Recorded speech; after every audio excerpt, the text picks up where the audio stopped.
Hello everyone, welcome to our next training video, which is not a training video on a passage but more an update on the plan so far, how people are trying to stay connected during this time, things to keep in mind and to discuss as a fellowship group. But the plan so far, I'm sure you would have noticed that the Sunday sermon does not coincide with the group guide study at this moment. There's a simple reason for this, is that when we wrote the group guide study, we did not have lockdown, and then we had a 21-day lockdown, and of course now it's carrying on sort of indefinitely, especially for small groups or gatherings like ours. And so the sermon series has been stretched, but the group guide, of course, being written earlier, does not coincide. That is not a train smash. What I would encourage you to do in this time, as you can see here, is to stretch the studies. There's enough material to work through in your leader's guide, in the group guide, in the midweek reflections, to stretch an area or study into two. What I've also found is in Zoom meetings or even emails or WhatsApp voice notes is there's far more you can discuss than you can in those mediums where we normally would have had an hour and a half. It's been cut down, for example, if you only have one Zoom meeting to 40 minutes. Emails are briefer sometimes. WhatsApp notes can only be that long. And so really, there's a great opportunity and window to stretch these studies. We've already had Matthew chapter 6 part 1, which is on the first part of the Lord's Prayer. This Sunday, we'll have the second part of the Lord's Prayer, which is focused on our personal needs and our needs as a church family. And so what you could do is you could stretch the study by focusing on those last 3 points. You'll also have the midweek reflections as discussion points that you can use. You've got articles that you can discuss. So really what I want to say is stretch the studies. Studies 12 needs to be stretched over 2 weeks. Study 13 needs to be stretched over 2 weeks. Study 15 will be stretched over 2 weeks. And so what you'll find is you'll have one training video which covers the entire passage, but that passage then is discussed over 2 weeks. And again, we'll see the same for study 13. There'll be one training video that actually looks at 2 sermons of a Sunday, and then that group guide study will be stretched over 2 weeks. So don't expect a training video focusing just on the 3 points. You already have a training video that looks at the entire section.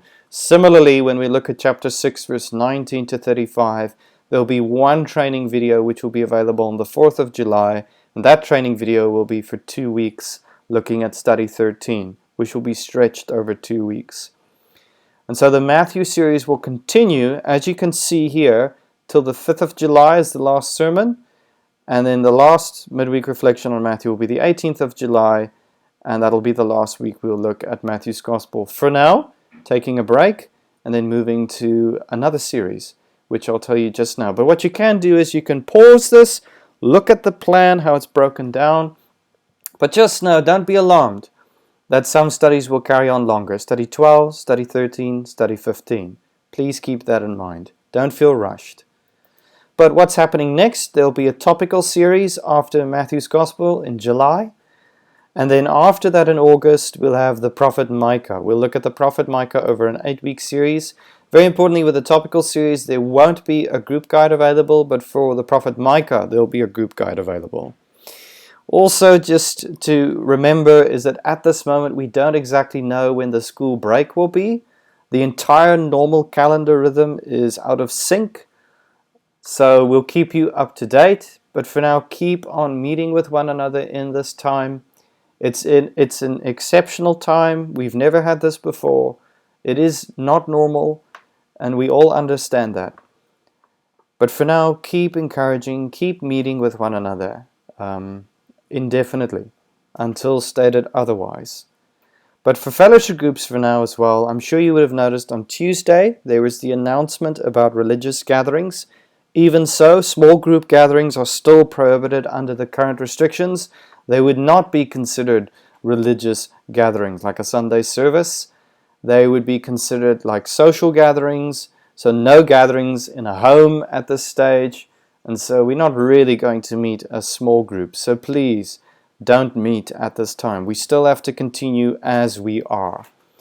Just to let you know, as a leadership, we will keep you up to date if there are any changes. We are constantly in dialogue with our denomination, constantly trying to hear from government the way forward, and as soon as we know, we will let you know.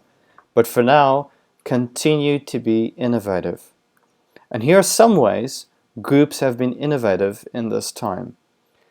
So one is what I've seen from some small groups is a pre-study and then a Zoom discussion. So what a couple of fellowship group leaders have done is they encourage each person to go through the group guide personally as a personal devotion, watch the midweek reflection as well, even watch the training video. Interesting enough, the group members that have watched the training video have expressed a lot of gratitude and said they were quite helpful in helping them understand the passage before the fellowship group gathering. So please feel free to send those to your group members if you want to. Anything that helps in this time, use it. And then the Zoom meeting is a discussion on all the above. It's a time to share, it's a time to ask questions, chat and pray. Of course, knowing now that we have to stretch things, you can stretch this discussion over 2 weeks. No need to share everything at the time. You can say to a group, for example, we're just going to look at the first 3 points of the Lord's Prayer, and next week we'll look at the other 3 points, just as an example. But they don't follow the group guide in a strict way. The group guide is used beforehand, and then the Zoom meeting is basically a discussion on people's reflection that they've done beforehand and study. Another method I've heard is WhatsApp and voice notes. Again, each person is encouraged to go through the group guide personally, watch the St. Peter's stream and the midweek reflection, and then group members share voice notes and texts via WhatsApp, sharing their thoughts on the study, normally picking a specific day and time to start this voice note discussion. Because remember, not everyone has the same technology or ability or data even to do a Zoom meeting. And so this is one method that's being used. And so regular contact is done via WhatsApp throughout the week. And then another method I've heard as well is emails. Not everyone has a smartphone, and so each person is still encouraged to go through the group guide personally. That's available on the website and our fellowship group page. Watch the St. Peter's stream and the midweek reflection, and then group members are encouraged to have a common email that they continually reply all on, and so share their thoughts from their studies. This is a bit like traditional old-style letter writing. It's just electronic. But really what I want you to see in all of them is use whatever means you can to stay connected.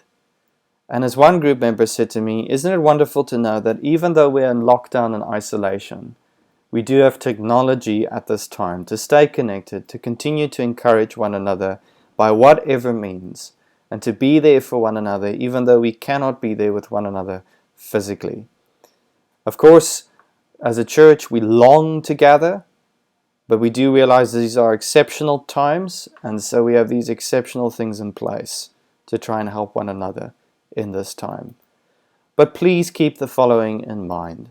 Make sure that members in your group and you keep weekly contact with those who are alone at home, struggling economically, joblessness and loss of income, struggling emotionally. And really what I want to emphasize, this is not your burden alone as a fellowship group leader. It's our burden as a church family, as fellowship groups. We have to work together. So I'd really want to encourage you via email, via WhatsApp calls, work together in how you can stay connected with one another. Because Galatians chapter 6 verse 2 calls the entire church, each of us, to carry each other's burdens and in this way fulfill the law of Christ. And so really this is a wonderful opportunity, especially for those who are struggling. This is a wonderful opportunity for those who are doing well, to care for those who are not, to be there for those who are not, and to walk with one another, pray with one another, stay connected with one another.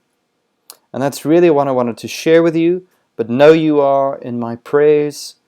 I'm thinking of you, I'm missing you, and I'm looking forward to the day when we can be together again and see one another face to face. But for now, have a blessed weekend, enjoy the sermon series in Matthew's Gospel, hope you are encouraged as we listen to Jesus and what it means to be a citizen in His kingdom.